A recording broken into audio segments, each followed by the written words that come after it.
Bonjour et bienvenue au podcast de RevTech System, une série de balados axés sur la robotisation, l'automatisation, la culture d'innovation et bien plus encore. Je me présente Antoine, spécialiste aux applications chez RevTech System, et c'est avec un grand plaisir que je co-anime cette série de balados avec le cofondateur lui-même, Monsieur Alexandre Paré. Salut Alex, comment ça va? Salut Antoine, même avec Félix puis JP. Salut Félix, salut Jean-Philippe.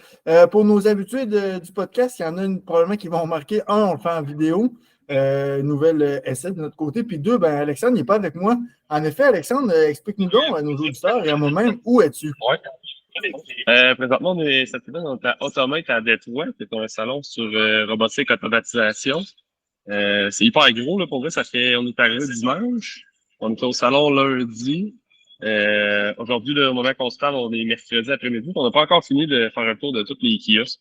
Pas encore? C'est vraiment hyper parfait. C'est super gros, là. Wow, Puis, super. on va voir, là, je vais flipper ma caméra, là. On va voir le kiosque de ABB. C'est pas long. Puis pour ceux qui auraient envoyé pour ceux qui auraient envoyé un courriel à Alex, là, dans le fond, nos gars sont là, puis Alexandre est là aussi pour pouvoir voir les nouvelles technologies, puis ainsi être capable là, de pouvoir aider nos manufacturiers québécois. Là. Fait que c'est ça le bien fondé de la visite aussi. Exact. Fait que les manufacturiers arrivent avec différentes technos. Là, je vais vous promener un peu pendant qu'on se parle aussi, vous faire découvrir une couple de... Je vais pas capable de faire tous les highlights, là, ça va être trop gros pour couvrir dans un podcast. Mais ici, on a le Zwifty là, de RBB, là, qui est un robot industriel et collaboratif. Comme ça, on avait regardé pour créer ce genre de robot-là. Il n'est pas encore disponible au Canada, malheureusement. Je sais pas qui va s'en venir, fait que de venir ici, ça nous permet de voir ce genre de solution-là. Après ça, si je m'en vais un peu plus loin, c'est le fun, là, parce qu'RBB, ils ont utilisé le VR, là, on le voit pas tant, mais ce qu'on avait au salon de la robotique de Sainte-Marie. OK, ouais. On voit qu'RBB ont aussi fait une démo. Puis le fameux Pixel Paint, je m'en vais vers là. Oh, Pixel Paint, c'était la solution de peinture haute précision qu'on avait regardé avec RBB. On a vu les premières démos ici, puis on va avoir on a aussi le Flex Tracker là, qui était au niveau de la pick and place sur vitesse. Avec système de vision, puis convoyeur. On peut voir le mouvement sur le convoyeur là, de la cellule RBB. Là. On peut déplacer les palettes en XY différemment. C'est très cool comme solution. Est-ce que tu t'es informé Ouais. sur comment ils déplacent les... Parce qu'on voyait les traits qui se déplacent. C'est-tu magnétique ou... Ouais, c'est électromagnétique, les contrôles dessus. Puis on a vraiment la fameuse cellule Pixel Paint, ouais, qu'on voit pas en fonction. On a quelques échantillons sur la table de qu'est-ce que ça peut réaliser. Fait que non, très cool. Fait que c'est le genre de techno qu'on vient voir. Puis bref, c'est vraiment intéressant. On en voit vraiment beaucoup. Puis de la nouveauté, nouveau modèle de robot, nouveau système de vision. On entend beaucoup parler d'intelligence artificielle. Pour vrai, je pense que dans toutes les conférences qu'on a assistées, les gens commencent à faire le début en intelligence artificielle. On commence à voir un peu comment attaquer ça, comment prémarcher. Je pense que c'est encore, de ce qu'on voit dans les conférences, c'est encore un buzzword qui est peut-être mal compris par certains, ou peut-être vu avec beaucoup trop d'amplitude, beaucoup trop de complexité. Mais clairement, je pense qu'il n'y a pas une conférence qui n'ont pas au moins parlé pendant 5 à 10 minutes sur une conférence de 30 minutes d'intelligence artificielle.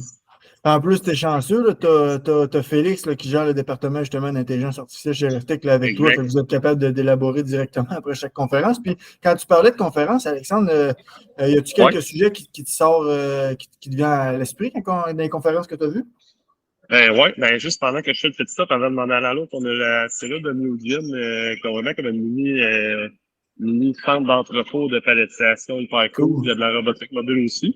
Au niveau des conférences, c'est sûr qu'il y a des trucs qui nous ont permis de s'ouvrir les yeux, de prendre un peu de recul sur certains projets qu'on a faits, puis de voir des nouvelles stratégies, soit au niveau programmation, de voir une variété de technologies, puis de comprendre un peu plus les technos, comment ils fonctionnent en arrière. Au niveau de la vision 3D, on a commencé à travailler des nouveaux produits. Puis les conférences de ces compagnies-là nous ont permis de comprendre comment le produit était fait, comment il était développé, puis de mieux comprendre les avantages techniques là, d'un produit par rapport à l'autre. Puis sinon, ce qu'on se rend compte des fois dans les conférences, les gens vont parler d'AI, de cellules complexes, d'applications ou de procédés plus complexes avec de l'intelligence. Des fois, c'est plus... on se rend compte que chez RevTech, on en fait vraiment beaucoup, on en fait vraiment des trucs complexes. Fait qu'on est comme pas gêné d'être là. Des fois, on aurait, s'il y a la personne présente dans la conférence, on l'aurait peut-être fait d'une autre façon. Mais on est vraiment surpris à quel point qu'on réalise des trucs avec quel point pour ça. Cool. Fait que si, petit stop au bout de Nachi, robot, mais vraiment, c'est chinois. Des super beaux robots. Fait qu'il y a vraiment beaucoup de modèles. Robots collaboratifs sur le plancher, c'est hallucinant. Je pense que j'ai vu au moins une dizaine de modèles de robots collaboratifs que je connaissais pas. Des marques, Alex, ou vraiment des modèles? Ouais, des marques. Vraiment des marques. Là, il y a plusieurs marques qui émergent. Je sais pas à quel point ils ont vraiment tous chacun des pots des comptes, mais sont avec les gros joueurs comme Fanuc, là, que je vous amène à leur bout, qu'on voit dans le fond là-bas.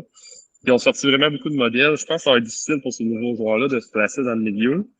Donc, je pense on en parlait justement ce midi, moi, les gars, puis on pense que ça s'en va peut-être une guerre de prix qui va être à surveiller. Parce qu'il y en a beaucoup qui sortent.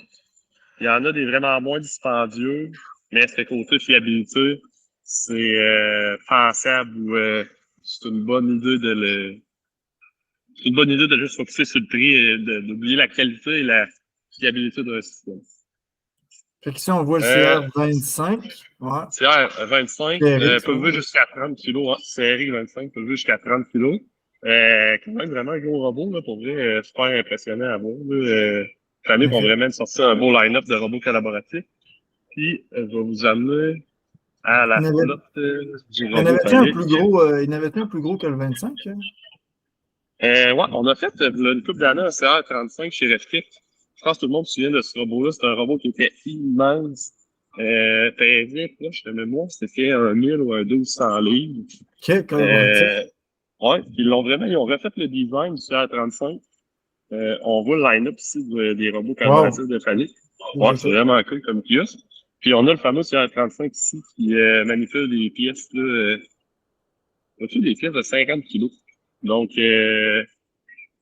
50 kilos, no risk restriction. Le robot est vraiment petit. Fait que même le CR35 a une nouveauté de prendre encore plus de payload comme robot collaboratif. Puis avant, il y avait un saut, le verre qu'on voit est devenu uniquement de la peinture. Donc, on n'a pas avant, on avait un saut, une espèce de pad sur le robot. Fait que c'est une des belles nouveautés chez Fanuc. Si je continue, on voit que c'est vraiment long. C'est très fort. Fait que il y a vraiment beaucoup de cobots en soudage. Soudage avec le cobot est très, très populaire aux États-Unis. Puis il y a vraiment beaucoup de solutions. Là. C'est vraiment inclusif. Chaque manufacturier a vraiment des belles solutions à offrir.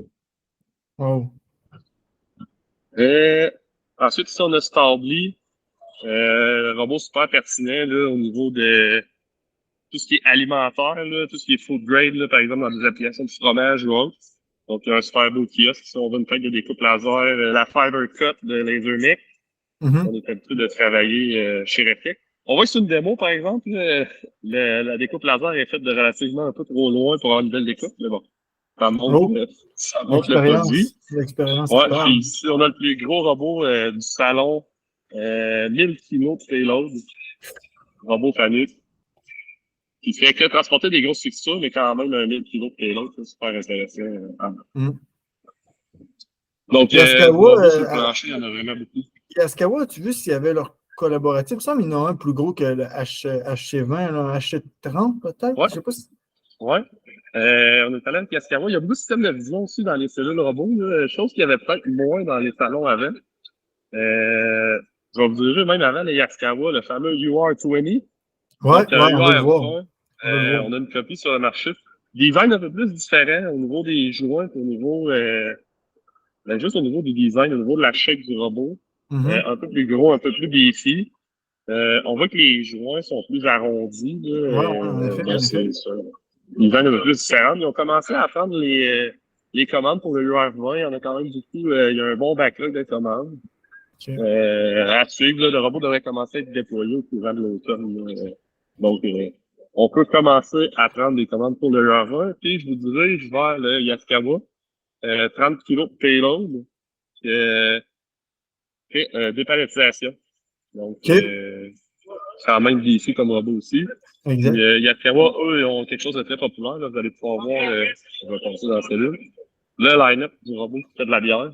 Il sert la bière. OK. Ils ont mis un bartender dans leur kiosque. Bon. C'est à ça, il y a vraiment un long line-up. Je ne sais pas si c'est bon. Je ne sais pas si c'est des gens qui vont acheter du Yaskawa. Mais on peut voir le long line-up de gens pour attendre après le robot. Voyons. Après le robot bartender. Kuka qui ont aussi une super belle cellule avec beaucoup de robots à l'intérieur. Fait que, en gros, ça ressemble à ça, le kiosque, là. On pourrait marcher tout ensemble, mais pour nous, ça serait 3-4 jours de. Wow. Pas 3-4 jours. On est à 3 jours pour faire le tour. Donc, ça fait un méga long podcast. Ah, c'est merveilleux. Bon, merci beaucoup, Alex. Puis j'espère que vous trois, dans le fond, on est trois de RFTech là, sur place. Là, vous appréciez le moment. Puis ça vous permet vraiment de faire la fameuse veille technologique là, qu'on parle souvent. Vraiment. Puis là, tant qu'à passer, je vais passer à côté de PushCorp, produit qu'on a utilisé dans plusieurs projets Oui, chez en RFTech. effet. Puis ils ont vraiment des belles nouveautés là, au niveau des bavurages et tout. Là. Donc, eux ont mis un CR35 avec leur module de compliance. Fait qu'encore là, super belle cellule au niveau de PushCorp. Fait que c'est des démos comme ça à toutes les, pas les coins de rue, mais les coins du salon. Ouais. Bon, ben super, tabarnouche. Bon, ben, tant mieux. Merci beaucoup d'avoir partagé ça avec nos auditeurs. On espère qu'ils vont apprécier. Puis, jamais il y a des personnes qui ont des questions sur qu'est-ce qu'on a vu ou des nouvelles technologies, puis ils veulent en savoir plus, là, on les invite fortement à nous communiquer au podcast@reftech6.com, podcast@revtechsys.com. Ça fait un plaisir. Puis, Alex, dis salut aux gars, puis profitez en masse. Yes, puis on va vous revenir, là, dans le fond, rester à l'affût sur notre site web. Nos réseaux sociaux, dans nos prochaines newsletters, là, on a vu des trucs très applicables à des clients ou des manufacturiers qu'on a déjà visités. Fait qu'on va essayer de partager plus d'infos qu'on peut à notre réseau. Bon, super. Ah, merci Antoine. Merci Alex, bye.